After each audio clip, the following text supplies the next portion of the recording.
Hey, what are you watching this on? You know what? Flip it around and let me know if it says made in China on the back of it. You don't mind that. You're used to seeing that. Now, what if we took your favorite anime and did this? Oh, that made you uncomfortable.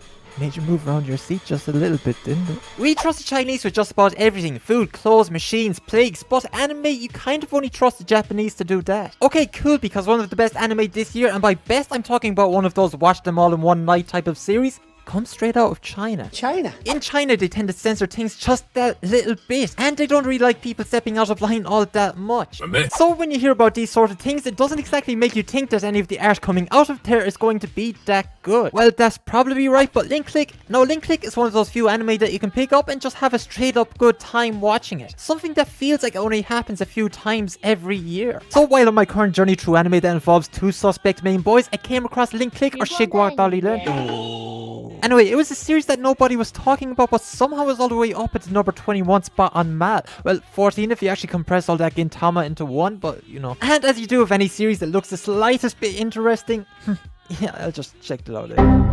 Link Click is a time travel we're going to try and fix things that happened in the past type of series that dropped this year. To go alongside all of the other, we're going to try and fix things that happened in the past type of series that dropped in the same fucking season. Lu Guang and Cheng Xioashi are two regular boys that work in a photo studio, only they have this ability where one time and one time only they can enter a photo and live through the following 12 hours from when that photo was taken. Now, Lu Guang is the brains of the op and stays on the outside commuting with Cheng, who's acting out as the person inside of the photo. He runs around inside either looking for clues about a missing child, living someone's final moments with their high school, or trying to figure out did they bang last night, or have they ever? They probably did. Now, whereas Takemichi can go back in time, get involved in gang wars, and try and influence the future delinquent scene in Tokyo, the boys here have to take a slightly different approach, kind of like Back to the Future Parts 1 and 2, just don't cock-block your dad. Yeah. If they as much as upset anything tiny that happened in the past, it can have huge consequences on the people in the photos in the present day. They really have to pay attention to each and every small detail that happened in the past and follow them as closely as possible. If a worm gets inside you from eating food, it has to be relived. If another worm tries to get inside of you, well, it is what it is. Now, what does this also mean if they're reliving all these past events as these people? Cheng has to relive the stories and experiences behind each photo every time he enters one. Like he really ends up walking a mile in someone else's shoes and experiences whatever positive and negative emotions come their way. You know, some of them can be relatively normal and relaxing and have little to no effect on his mental state, whereas others can completely reawaken some childhood trauma that he doesn't really want to face or talk about anymore because he's a guy and we're not allowed to talk about that stuff. Throughout the series, the boys deal with multiple different types of cases, each with their own resolve, holy shit moments, cliffhangers, and super emotional scenes throughout each of them, all while in the back there's also this larger overarching storyline slowly building up and being drip fed to you over the course of the entire series.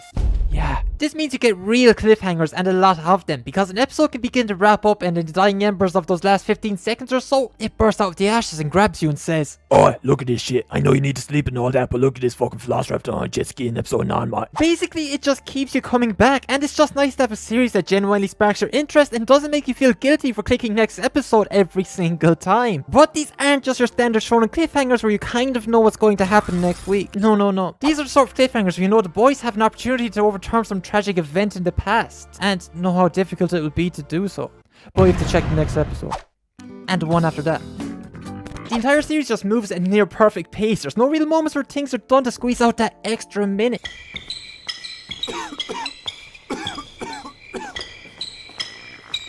I'm sorry, that was actually a complete lie. When something is done and isn't needed, the next plot point just begins to pick up naturally, making the world that it's set in feel that bit more real. Do I really want to spend more time figuring out how this secretary's life is going? I guess. Because the stories in a short time actually manage to get you emotionally involved with each of the characters that are in them. You see their journey, but you actually get to feel it along the way. Wait, does that make sense? Yeah, no, that works. The anime looks amazing. It's made in this way that really makes you wonder how more people don't know about this. And how are a lot of these low-grade, generic-looking series actually still being made every single season? Isekai.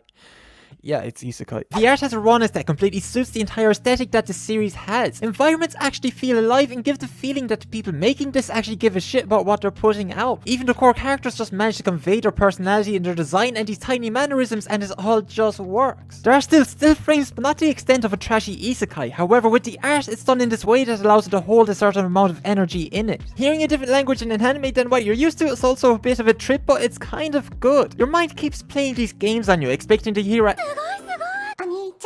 at any given moment, but it doesn't, and that's good, because it really opens up your mind to how much overacting goes into Japanese anime most of the time. Even the different types of clothes that the characters wear feel like they tie back into the streetwear and fashion trends that are relative to China. Yeah, I know it's sus, but yeah, I can't really say anything. The entire soundtrack that they use just hits different. None of it sounds like the type of shit you can't see here in other seasonal anime, and it just gives it that extra layer of thickness. The openings and endings completely slap. It has this English sang R&B opening in a Chinese anime, and yeah, it just works for some reason. As well as it having some music that makes it feel like you just stepped back into a Black Ops 2 lobby. Now, does this all mean that China's going to completely take over the entire industry?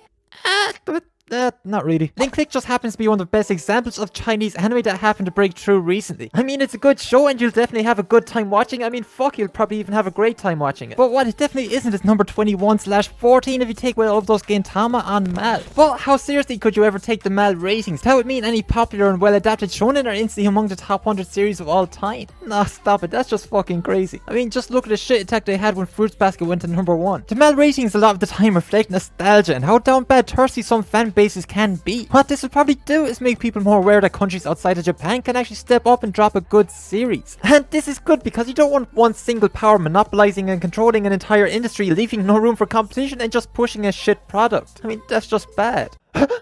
What was that? So, what should you do? I'd say check it out on any platform that isn't trying to corner the entire market and rule the entire industry with an iron fist. Because it's a good series and more than likely you will enjoy it. Hi, my name's Ben. If you enjoyed this video, then like it. Maybe even subscribe if you really liked it. And come back next time and I try and spoil all of your favorite anime in less than 10 seconds. Anyway, thanks for watching. Love it.